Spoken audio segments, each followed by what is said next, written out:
Hello everyone. Today we are starting our first lecture of this unit, that is communication interface. Okay. So in this lecture we have to discuss about the topic introduction. What is the communication interface, something like this, and I2C bus. Okay. ये दो topic आज हम यहाँ पे cover करेंगे. I2C या फिर इसको I2C भी बोला जाता है. Okay, वो हम सब आगे देखेंगे. So first of all, first slide is communication interface introduction. Okay, तो देखो क्या है इसमें. कम्युनिकेशन इंटरफेस एक्चुअली में होता क्या है. देखो मतलब क्या है, कम्युनिकेशन तो हमें मालूम है. ओके, कोई भी ट्रांसफ़र ऑफ इंफॉर्मेशन ओके जो होता है उसी को हम कम्युनिकेशन बोलते हैं. ओके, तो दो पर्सन के बीच में हो सकता है, दो ऑब्जेक्ट के बीच में हो सकता है. ओके, तो उसका जो इंटरफेसिंग है, इंटरफेसिंग मतलब क्या होता है, कनेक्शन. मतलब डिवाइसेज जब कनेक्ट करते हैं हम उसी को इंटरफेसिंग बोला जाता है. So communication interface is essential for communicating with various subsystems of the embedded system and with the external world. तो embedded system हमने स्टडी किया हुआ है. embedded system क्या होता है वो. ओके, तो हमारा जो एक्सटर्नल वर्ल्ड है हमारा, ओके, उसके साथ और embedded system ये दोनों के बीच में जो कुछ कम्युनिकेशन बनाना है तो उसके लिए हमें इंटरफेसिंग करने की ज़रूरत पड़ती है डिवाइसेस के साथ. ओके, मीन्स एक्सटर्नल जो डिवाइसेस है उसके साथ करने के लिए, तो तभी हमें कम्युनिकेशन इंटरफेस की ज़रूरत पड़ती है. Okay, for an embedded product the communication interface can be viewed in two different perspectives. तो कम्युनिकेशन इंटरफेस जो है इसके भी दो टाइप्स, ओके, दो पर्सपेक्टिव्स है, तो वो भी आगे हैं. तो इसमें देखो आप समझ लो थोड़ा. तो ये देखो एक्सटर्नल वर्ल्ड के लिए कुछ यहाँ पे चीज़ें हैं. Okay,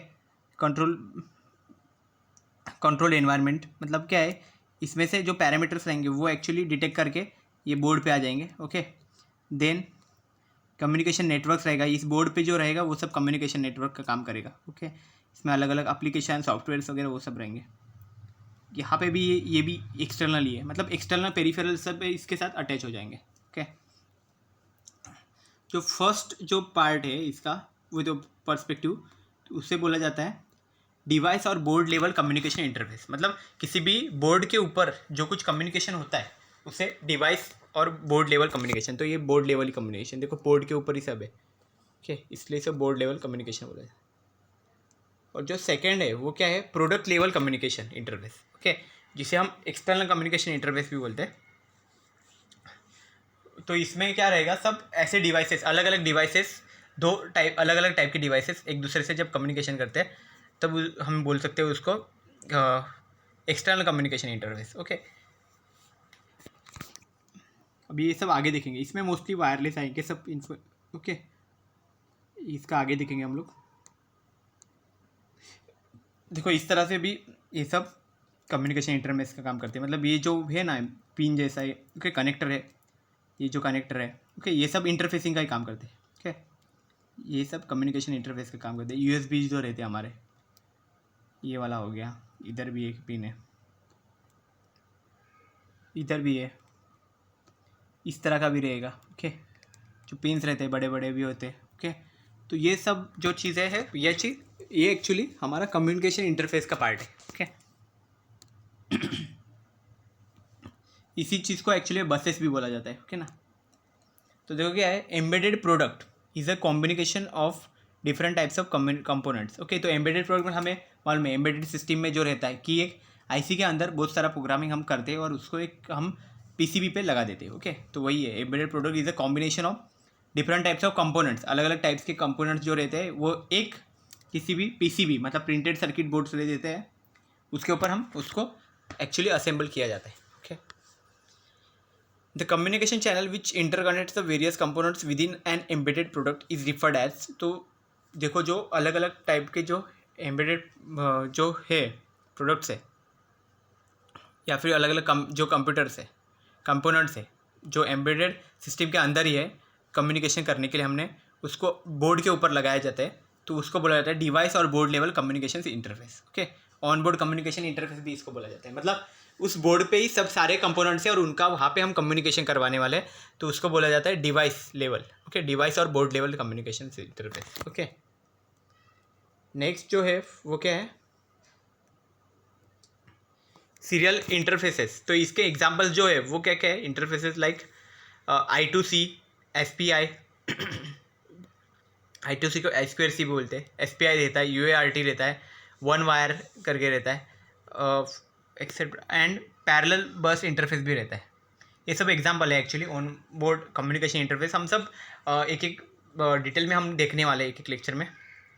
some embedded systems are self content units and they don't require any interconnection and data transfer with other sub systems और एक्सटर्नल वर्ल्ड। ओके, तो मतलब कुछ जो सब एम्बेडेड सिस्टम्स है उसके अंदर सेल्फ कंटेंट रहता है वो पूरा, उसके अंदर का पूरा, मतलब उसके अंदर बहुत सारे यूनिट्स रहेंगे। ओके, एंड उसमें किसी भी तरह का इंटरकनेक्शन की ज़रूरत नहीं पड़ती है डेटा ट्रांसफर के लिए।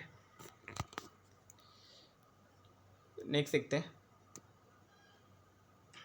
तो देखो यहाँ पे जो मैंने बोला UART, SPI, I2C, तो ये मैंने एक आर्डिनो बोर्ड मैंने यूज़ किया। आप कोई भी बोर्ड देते हैं तो उसमें भी ऐसे ही रहता है, बहुत सारे कंपोनेंट्स रहेंगे, और ये जो बोर्ड है ये भी PCB का एक फॉर्म है। ओके ना। और यहाँ पे देखो जो पिन्स है, तो पिन्स में इसमें जो स्टार्टिंग के 2 पिन्स है जो TX और RX पिन है, मतलब ट्रांसफ़र और रिसीवर के काम करते हैं, तो वो UART थे। ओके, और उसके आगे के जो पिन्स है यहाँ पे, ओके, ये हम जब SPI पढ़ेंगे तो उसमें आपको ये पिन्स मिलेंगे, MOSI, MISO, SCK, okay, SS। Okay, ये सब जो पिन्स है मैं वो टाइम पे एक्सप्लेन करूँगा पूरा। ओके, जब हम SPI पढ़ेंगे तभी, मतलब नेक्स्ट लेक्चर में पढ़ेंगे। देन I2C या फिर I2C, तो ये देखो यहाँ पे SCL और ST है, तो ये भी मैं बताऊँगा अभी। I2C यही इसी लेक्चर में हम आगे देखने वाले तो है। ओके, तो इस तरह से पिन ऐसे बोर्ड पे हमें दिखती है। देखो यहाँ पे भी एक्चुअली I2C के पिन है। ओके, ये डिजिटल वाले एनालॉग वाले पार्ट में। ओके, नेक्स्ट देखते हैं। अभी क्या लिखा है देखो, on the other hand certain embedded system में be a part of large distributed system and they require interconnection data transfer between various devices and sub modules. मतलब अभी क्या लिखा है कि कुछ ऐसे भी डिवाइसेस रहते हैं, एम्बेडेड सिस्टम्स रहते हैं कि जिसमें एक्चुअली में कम्युनिकेशन करने के लिए अलग अलग डिवाइसेस को हमें कनेक्ट करना पड़ता है वहाँ पे। ठीक है, और वो भी एक्सटर्नल कनेक्शन। तो क्या लिखा है देखो यहाँ पे, the product level communication interface, तो एक अलग नाम आ गया product level communication interface. Okay, जिसको एक्चुअली एक्सटर्नल कम्युनिकेशन इंटरफेस बोलते हैं। It's responsible for data transfer between the embedded system and other device और मॉड्यूल। मतलब ये जब हमारा एम्बेडेड सिस्टम है, मतलब हमारा माइक्रो कंट्रोलर है, ओके, वो और दूसरे भी जो पेरिफेरल डिवाइसेस है, एक्सटर्नल डिवाइसेस या फिर मॉड्यूल्स है, तो उनको कनेक्शन करने का काम ये प्रोडक्ट लेवल कम्युनिकेशन इंटरफेस करती है। ओके, नेक्स्ट जो है वो क्या है देखो, the external communication interface can be either a wired media और वायरलेस मीडियम। जो एक्सटर्नल कम्युनिकेशन सिस्टम है उसमें 2 टाइप्स है। कौन से, तो एक रहेगा वायर्ड मीडिया और दूसरा रहेगा wireless media. Okay, wire media में क्या रहेंगे, वायर वाले रहेंगे, ओके, जो हमने दिखाए थे अभी वही, और वायरलेस में जो हमारे वायरलेस डिवाइसेस है वैसे आएंगे। And it can be serial और पैरेलल इंटरफेस, मतलब सीरियली भी होगा उसमें और पैरेलल इंटरफेसिंग भी हो सकते हैं। ठीक है, इंफ्रारेड, तो इसमें एग्जांपल्स में क्या क्या आ सकते हैं देखो, इंफ्रारेड है, ब्लूटूथ है, then wireless LAN means WiFi है, देन रेडियो फ्रिक्वेंसी वेव्स है, और GPRS etcetera are examples for wireless communication interface. Wireless के एग्जाम्पल्स है। अभी वायर में कौन सा आएगा, RS-232C, RS-422, RS-485, USB है हमारा, ईथरनेट है, Ethernet IEEE 1394 port, parallel port, CF2 interface, SDIO, PCM, CIA etcetera. Okay, इस तरह से मतलब बहुत एग्जाम्पल्स होते हैं वैसे तो, examples for wired interface. Okay, इसमें से कुछ एग्जाम्पल्स हम आगे देखेंगे, सब नहीं देख सकते। ओके, कुछ एग्जाम्पल्स ही देखेंगे। It is not mandatory that an embedded system should contain an external communication interface. Okay, मतलब ऐसे मैंडेटरी नहीं है कि एम्बेडेड सिस्टम में एक्सटर्नल कम्युनिकेशन इंटरफेस होना ही चाहिए।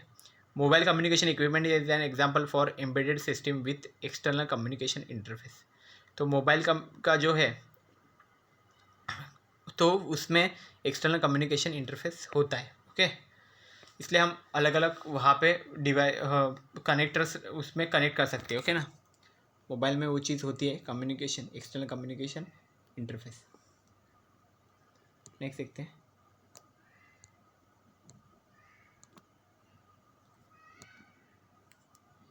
अभी देखो क्या है, on board communication interface refers to the different communication channels और buses for interconnecting the various integrated circuits and other peripherals within the embedded system. तो कैसा रहता है जो ऑनबोर्ड कम्युनिकेशन सिस्टम है, मतलब बोर्ड के ऊपर सारे कंपोनेंट्स अगर आप अटैच कर दो तो ऑनबोर्ड कम्युनिकेशन सिस्टम रहता है।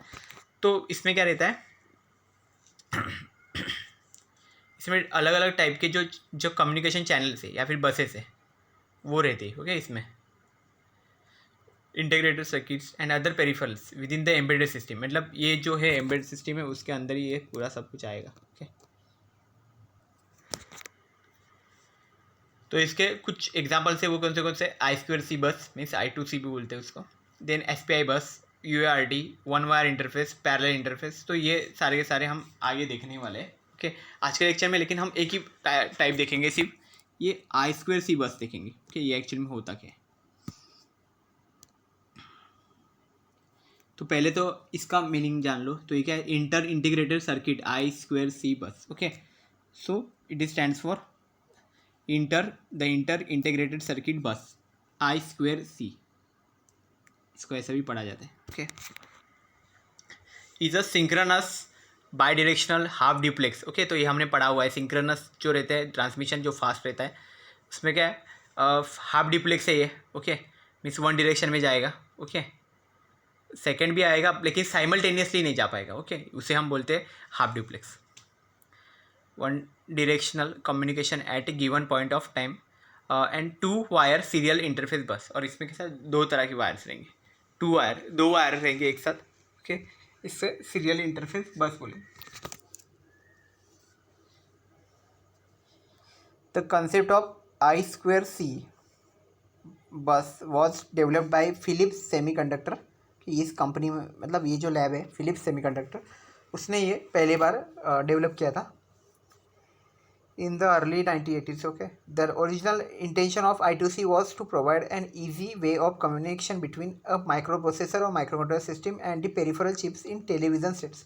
मतलब मेन जो इसका पर्पस था, तो वो क्या सोच के इन्होंने इंटेंशन था कि इनको कोई तो ईजीएस्ट ऐसा कनेक्शन बनाना था माइक्रो प्रोसेसर या फिर माइक्रो कंट्रोलर सिस्टम से, जो उसके अंदर कोई भी एक्सटर्नल जो पेरिफेरल्स रहेंगे टेलीविज़न के अंदर, उसके लिए एक्चुअली बना रहे थे। ओके ना, ये पहला इंटेंशन था उनका।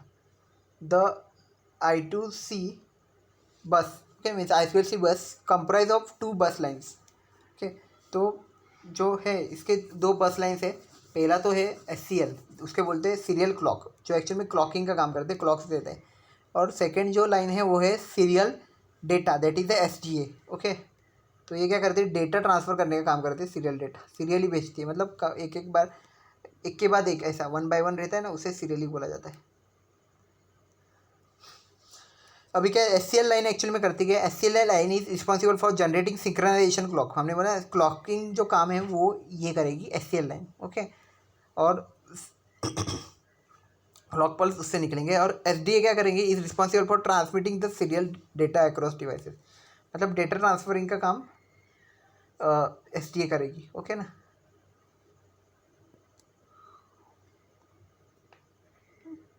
नेक्स्ट देखते हैं।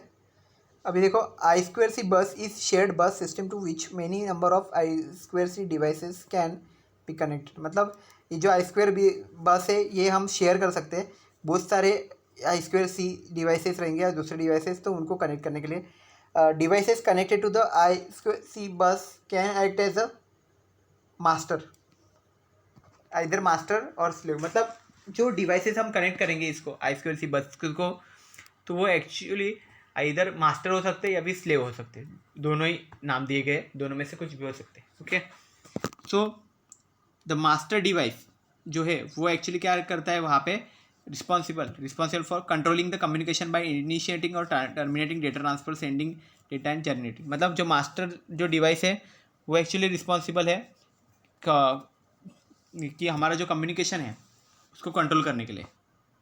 और कैसे कंट्रोल करेगा, बाई वो इनिशिएट या फिर मतलब स्टार्टिंग में, या फिर जब वो एंड हो रहा है तभी डेटा ट्रांसफ़र को, या फिर डेटा सेंड करने के लिए, या फिर जनरेट करने के लिए। ओके, क्लॉक पर जनरेट करने के लिए मास्टर डिवाइस रिस्पॉन्सिबल है। और स्लेव डिवाइस क्या था, slave devices wait for the commands from the master and respond upon receiving the commands. मतलब मास्टर से जो कुछ कमांड आएगा उसको फॉलो करने का काम कौन, स्लेव करता है। ओके, स्लेव, उसका नाम भी ऐसा स्लेव रखा हुआ है। मास्टर और slave.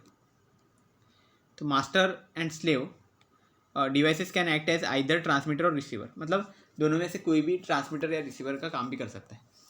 Regardless whether a master is acting as transmitter or receiver, the synchronization clock signal is generated by the master device only.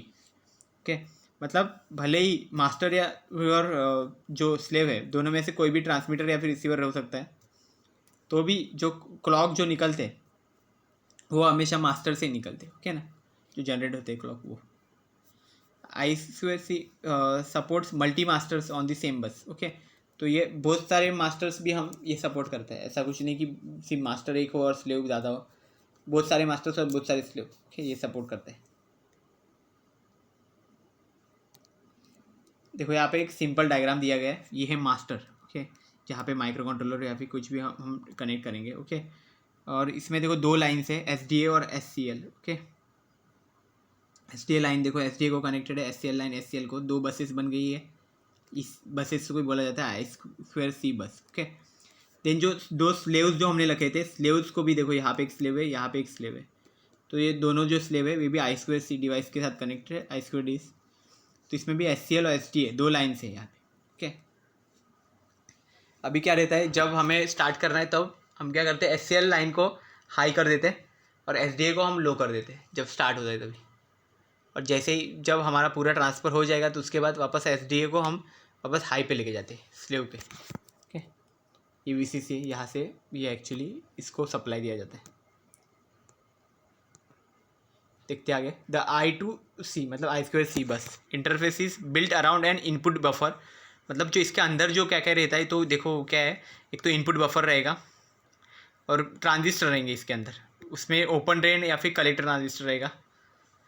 और क्या है, जब जो बस है हमारा वो आइडल स्टेट में रहेगा। आइडल स्टेट मतलब वो किसी भी चीज़ के लिए यूज़ नहीं हो रहा है अभी, जस्ट रेस्ट पोजीशन पे ऐसा। तो वो टाइम पे क्या रहेगा, दो ओपन ड्रेन और कलेक्टर जो रहेगा ट्रांजिस्टर का वो फ्लोटिंग स्टेट में आ जाएगा। एंड जो आउटपुट लाइन्स है SDA एंड SCL वो कहाँ पे जाएगी, switch to the high impedance state. High impedance state में जाएगी, मतलब उसके अंदर से कुछ भी करंट वहाँ पे फ्लो नहीं हो पाएगा हाई इंपीडेंस स्टेट में। और for proper operation of the बस, मतलब जब बस का प्रॉपर ऑपरेशन करने के लिए हमें कुछ ये चाहिए, सप्लाई वोल्टेज चाहिए। Bus line should be pull to the supply voltage. तो सप्लाई वोल्टेज कितना होना चाहिए, TTL फैमिली है अगर ट्रांजिस्टर लॉजिक्स फैमिली अगर हम क्रिएट करते हैं तो +5 वोल्ट होना चाहिए। एंड अगर CMOS है फैमिली है तो 3.3 वोल्ट होना चाहिए ओके। और ये किससे किया जाता है, पुल अप रजिस्टर से किया जाता है ओके। एंड टिपिकल वैल्यू जो है रजिस्टर्स की जो पुलअप्स में यूज़ किया वो 2.2 किलो होम ओके। ये पुलअप रजिस्टर के लिए टिपिकल वैल्यू है। With pull up resistors the output lines of the bus in the idle state will be high okay. Pull up resistor की वजह से हम आउटपुट वैल्यू जो है आइडल स्टेट में वो हाई रख सकते हैं। The address of A I2C device is assigned by hard wiring the address lines of the device to the desired logic level okay। तो एड्रेस है I2C डिवाइस का, तो वो क्या करेंगे, हम हार्ड वायरिंग जो एड्रेस लाइन्स है वहाँ पे हम इसको असाइन करेंगे ओके। लॉजिक लेवल से एड्रेस लिया जाएगा, मतलब लॉजिक्स रहेंगे 7 बिट्स का रह सकता है, 8 बिट का रह सकता है एड्रेस ओके। उस तरह से एड्रेस एक्चुअली हम स्लेव्स को एड्रेस देंगे, तभी तो हमें पता चलेगा कि कौन सा स्लेव एक्चुअली में हम यूज़ कर रहे हैं। The address to various I2C device in an embedded device is assigned and hard wired at the time of designing the embedded hardware okay. तो वही है, वहाँ पे एड्रेसेस अलग अलग जो I2C डिवाइसेस रहेंगे उसके लिए अलग अलग एड्रेसेस रहेंगे जो एक्चुअली हम असाइन करेंगे उसको, और जब डिज़ाइनिंग के टाइम पे उसका यूज़ करेंगे। नेक्स्ट देखते हैं। तो देखो इस तरह से रहता है, ये है हमारा मास्टर हमने अगर कंसिडर किया है जिसको STA और SCL रहता है। और अगर स्लेव्स हम कंसिडर करें, यहाँ पे 3 तरह के स्लेव्स हम अगर कंसिडर करें तो क्या रहता है, SDA और SCL। और स्टार्टिंग में क्या करते हैं हम, जैसे स्टार्ट करेंगे तो SCL को हम वहाँ पे हाई रखेंगे, फिर SDA को हम करेंगे, फिर दोनों को लो करके वहाँ से हमारा स्टार्टिंग हो जाएगा। हम डेटा देखो ये है, ये हमारा एक्चुअली क्लॉक पल्स दिखा रहा है यहाँ पे SCL, देखो हर एक के लिए क्लॉक पल्स है। और जो ऊपर का जो पार्ट है वो एक्चुअली डेटा है, ये जो पार्ट है ये डेटा जा रहा है यहाँ पे ओके। तो इस तरह से ये होता है। और वो डेटा भी कैसे जाता है, जिसका कोडिंग एक्चुअली मैच कर गया, वहाँ पे डेटा फ्लो होगा, बाकी इसमें सब हाई रिपीटेड स्टेट में चले जाएंगे। इसके स्टेप्स से वो स्टेप्स अभी हम स्टडी करते हैं, ठीक है। तो देखो सीक्वेंस जो दिया हुआ है, sequence of operation for communicating with an I2C slave device. तो जो I2C है वो जब कम्युनिकेट करते हैं डिवाइसेस का, तो उसका ऑपरेशन कैसे परफॉर्म होता है, तो उसका एक सीक्वेंस है। तो कैसा है, देखो पहले क्या करेगा, वो जो मास्टर डिवाइस है उसको, वो उसका जो क्लॉक लाइन है मतलब SCL के, उसको पहले हाई कर देगा। देन सेकंड जो है उसमें क्या करेगा, मास्टर जो है वो क्या करेगा, जो सेकंड लाइन है SDA that is data line, serial data line, उसको लो कर देगा। ये कब होगा, जब भी हमारा SCL हाई होगा तभी। ओके, तो अभी स्टार्ट कंडीशन कंप्लीट हो गई, तो डेटा ट्रांसफ़र अभी हम स्टार्ट कर सकते हैं। तो अभी क्या होगा, जो मास्टर है डिवाइस सेंड्स दी एड्रेस, तो एड्रेस देगा वो कि कौन से, अगर हमारे पास बहुत सारे स्लेव्स है, स्लेव्स में से कौन सा स्लेव यूज़ करना चाहिए, तो उसका एड्रेस देना पड़ेगा। तो 7 या फिर 10 बिट्स वाइड एड्रेस हो सकता है। It wants to communicate over the SDA line. Okay, SDA line से डेटा वो फ्लो करेगा। Clock pulses are generated at the SCL line for synchronizing the beat. मैंने बताया ना, ये जो क्लॉक पल्सेस है यहाँ पे जनरेट होती है SCL लाइन पे, और SDA लाइन पे एक्चुअली डेटा फ्लो होता है। The MSB of the data is always transmitted first. तो जो मोस्ट सिग्निफिकेंट रहेगा वो पहले जाएगा कभी भी। And the data in the bus is valid during the high period of this clock signal. और वो टाइम पे जो कुछ क्लॉक सिग्नल है वो हाई में रहेगा। Okay, the master device sends the read or right bit. Okay, तो मास्टर डिवाइस है ना, वो एक्चुअली रीडिंग का भी काम कर सकता है, राइटिंग का भी करेगा। अभी वो क्या कर रहा है, उसको एक्चुअली ये कर रहा है ना, डेटा भेज रहा है, तो मतलब वो राइटिंग का काम कर रहा है। जब वहाँ से उसको कुछ मिलेगा तो रीडिंग का रहेगा वो, ठीक है। तो बिट वैल्यू भी चेंज हो जाती है। बिट वैल्यू अगर 1 रहेगी तो रीड ऑपरेशन के लिए रहेगा। बिट वैल्यू अगर 0 रखेंगे हम तो वो राइट ऑपरेशन के लिए रहेगा, जैसा हमें रिक्वायरमेंट होगा वैसा। ओके, तो ये 4th स्टेप हो गया। 5th का देखो क्या है, the master device waits for the acknowledgement. जैसे अभी डेटा ट्रांसफ़र हो गया, तो अभी स्लेव से भी तो कुछ एक्नॉलेजमेंट मिलना चाहिए कि मेरे पास डेटा मिल गया, ऐसा करके कुछ। तो वो क्या रहेगा, वो एक्नॉलेजमेंट भेजेगा अपने को, अभी मास्टर को भेजेगा from this slave device whose address is sent on the bus along with the read or write operation command. Okay, मतलब जिसके एड्रेस हमने दिया था, जो रीड और राइट ऑपरेशन हमने किया, अभी वहाँ से हमें एक्नॉलेजमेंट मिलने वाला है। The slave device connected to the bus compares the address received with the address assign to them. मतलब क्या करेगा, उसके पास जो एड्रेस है, स्लेव उसके पास आया, ओके, तो वो उसके साथ मैच करेगा, उसका खुद का एड्रेस और वो एड्रेस मैच हो रहेगा। अगर मैच हो गया तो फिर वो एक्नॉलेजमेंट भेजेगा। Okay, the slave device with an address requested by the master device responds by sending an acknowledgement bit. Okay, acknowledge bit जो रहेगा वो वहाँ पे सेंड करेगा, बिट वैल्यू इक्वल टू 1 और द SDA लाइन पे वो भेज देगा।